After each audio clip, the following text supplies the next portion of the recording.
Elke keer is het weer spectaculair als het open gaat. Ook al werk je hier al bijna 30 jaar. Dan denk je, oh wat mooi man hier. Ja, dat is echt geweldig.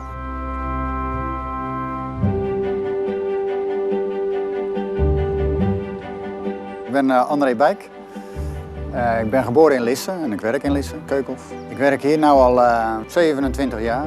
En in die 27 jaar ben je toch gegroeid naar de kennis hier, wat er allemaal speelt.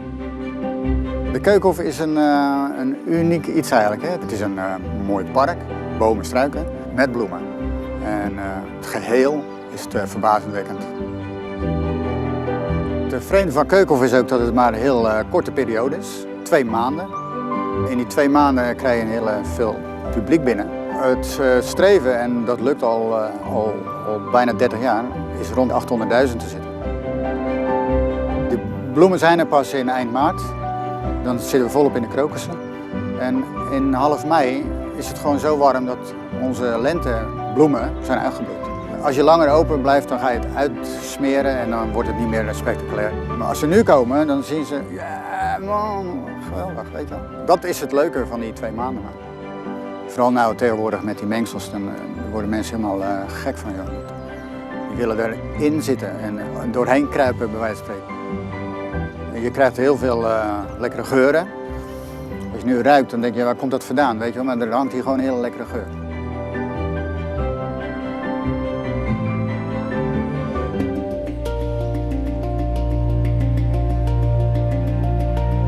S morgens om 6 uur beginnen we al met schoonmaken, blazen en vegen en alles. Daarna gaan we in de bloemen die uitgebloeid zijn. Dus we zijn een paar uur met de bloem bezig. What type of tree is this? Dit is een cherry tree. Cherry, oh. Okay. Japanese cherry tree. Yeah. And it produces cherries? No, not really. Only flowers. We don't need cherries. Je kan het opdelen in periodes. We beginnen in deze showtijd, hè. Dat is allemaal mooi en prima. En daarna gaan we opruimen, zoals we dat dan noemen. Dus dan moeten alle paviljoens leeg, maar ook de tuin moet helemaal leeg. Alle bollen gaan eruit. Dat is ongeveer 2 maanden werk. Dan gaan we de grond bewerken en de bomen onderhouden. 1 oktober gaan we al de bollen planten.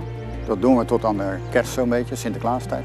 Dan moeten we wel al dat blad weer uithalen. Al deze bomen laten hun blad vallen. Dan moeten we al het gras zaaien, want elk jaar zaaien we opnieuw gras. Het zijn allemaal periodes van een maand tot 6 weken.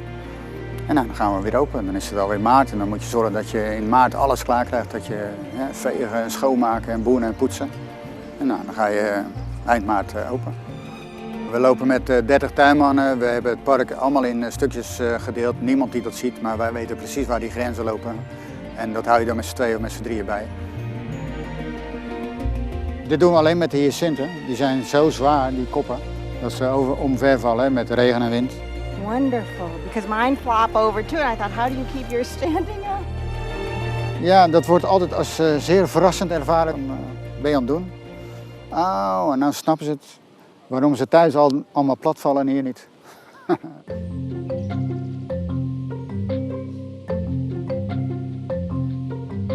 Het is in de oorsprong begonnen, we moesten natuurlijk onze product verkopen, hè?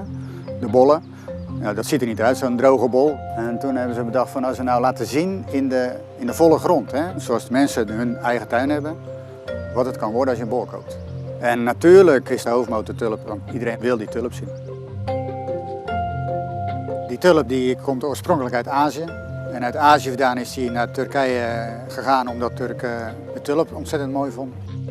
En wij Nederlanders hebben hem weer uit Turkije meegenomen. Maar wij zijn er ook in gaan handelen. Wij zijn hem gaan vermeerderen en gaan kweken. En daardoor is het wel heel erg een beroemd Nederlands product geworden. Dit zijn is een beetje decoratie voor de plekken en de hoeken waar nou niks staat, weet je wel. Waar dus veel straatwerk is, waar je dus ook niks in de grond kan zetten. Zo zijn we dus die 8 weken bezig om ook alle hoekjes en vooral alle ingangen en uitgangen, om die ook weer wat kleur te geven.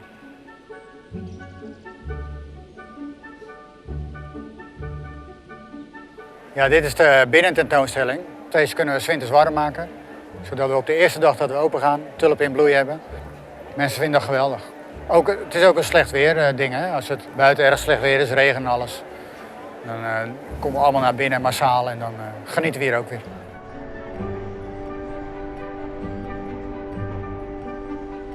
Vandaag hebben we dit mozaïek geopend omdat hij op kleur is gekomen.